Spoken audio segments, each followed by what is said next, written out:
For decades, if the Philippines wanted a warship, it had one option: buy it from somebody else. South Korea built our frigates. Australia designed our patrol boats. Japan financed our Coast Guard cutters. The blueprints, the steel, the welding, all of it happened somewhere else, and the finished ship simply arrived. That's starting to change. On July 28, 2026, in a dry dock in Subic Bay, workers watched water flood in around a 250-meter hull.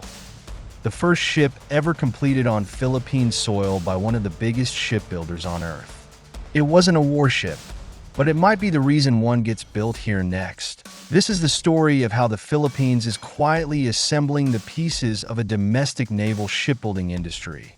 One shipyard, one contract, one welded hull at a time. Start with the geography. The Philippines is not one country. It's roughly 7,600 islands spread across a maritime territory larger than India's entire landmass. Every one of those islands, every fishing ground, every reef in the West Philippine Sea needs to be patrolled, defended, and supplied by sea. That's an enormous number of hulls. Offshore patrol vessels, fast attack craft, landing ships, tugboats, interceptor boats. A navy this size needs constant shipbuilding and repair capacity, not a one-time shopping trip abroad. And relying entirely on foreign yards creates real problems. Long wait times, foreign currency exposure, maintenance headaches thousands of kilometers from home, and zero local jobs or technology transfer. Every ship built overseas is also a ship's worth of engineering knowledge that never lands on Filipino soil. So the real prize isn't just more ships. It's the shipyards, the welders, the naval architects, the steel suppliers, an entire industrial base that can build, maintain, and eventually design the fleet itself. That industrial base is now taking shape in 5 very different shipyards. The biggest name on this list is Hyundai Heavy Industries. Yes, the same company that builds some of the most advanced frigates and offshore patrol vessels in the South Korean Navy. In 2022, Hyundai took over the old Hanjin shipyard in Subic, a facility that had gone bankrupt in 2019 and sat idle for years.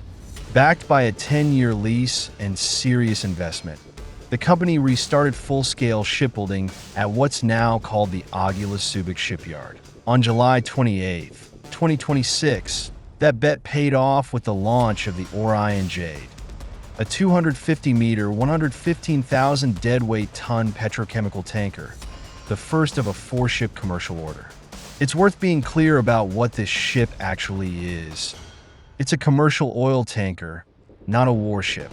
Construction began with a steel-cutting ceremony in September 2025, led by President Marcos himself, and the project has already created around 4,000 jobs in Subic Bay, with officials expecting that number to double as production ramps up.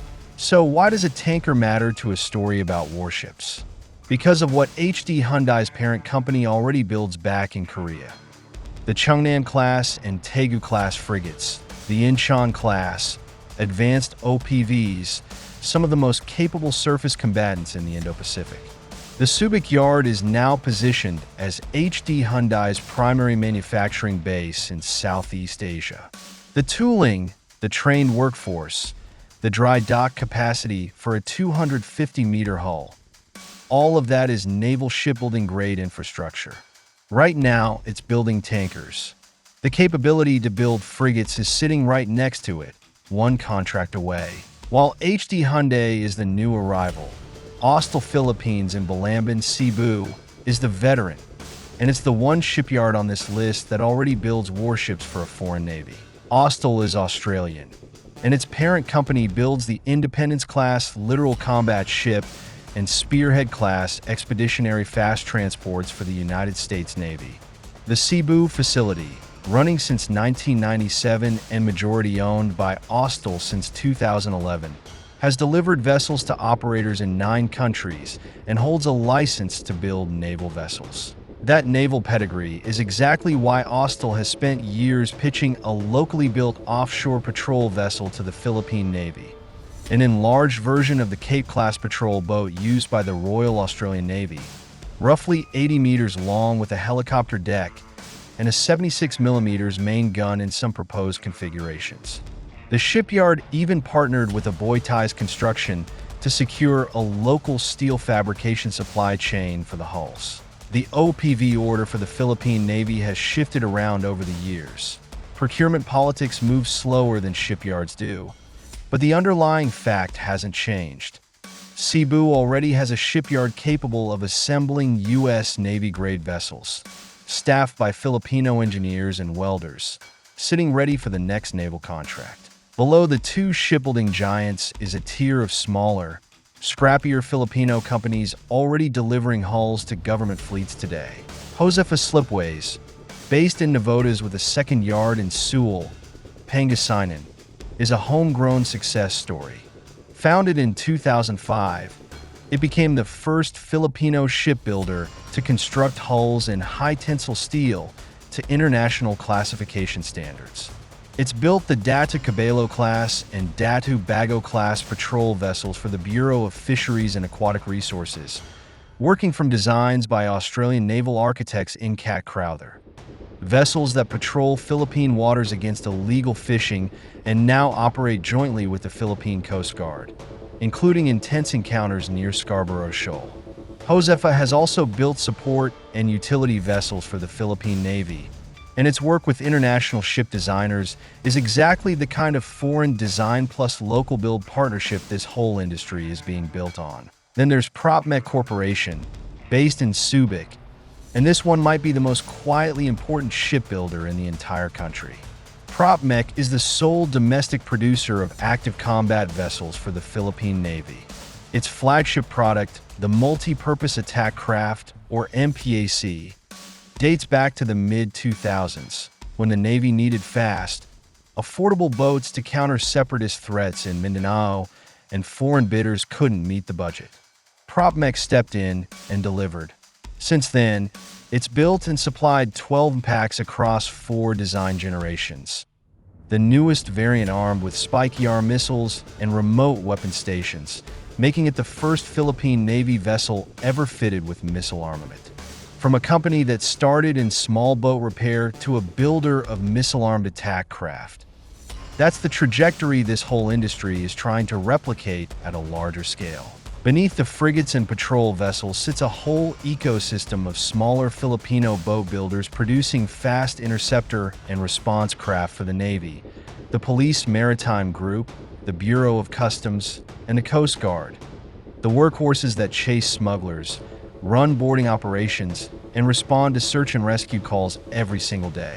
It's unglamorous work, but it's arguably where local shipbuilding capacity is most mature. Small aluminum and fiberglass hulls, built fast, built often, built almost entirely by Filipino hands. It's the foundation the bigger yards are now being built on top of. Here's the piece that ties this all together. In 2022, the Philippines signed a contract with Hyundai Heavy Industries in South Korea, the parent company of that Subic yard, for 6 new offshore patrol vessels, the Raja Salaman class, based on Hyundai's HDP 2200 Plus design. Those ships are being built in Korea, not the Philippines, but they prove the exact capability the country is now trying to bring home. A modern, mid-sized naval combatant built to a proven design by a company that already has a shipyard sitting in Subic Bay.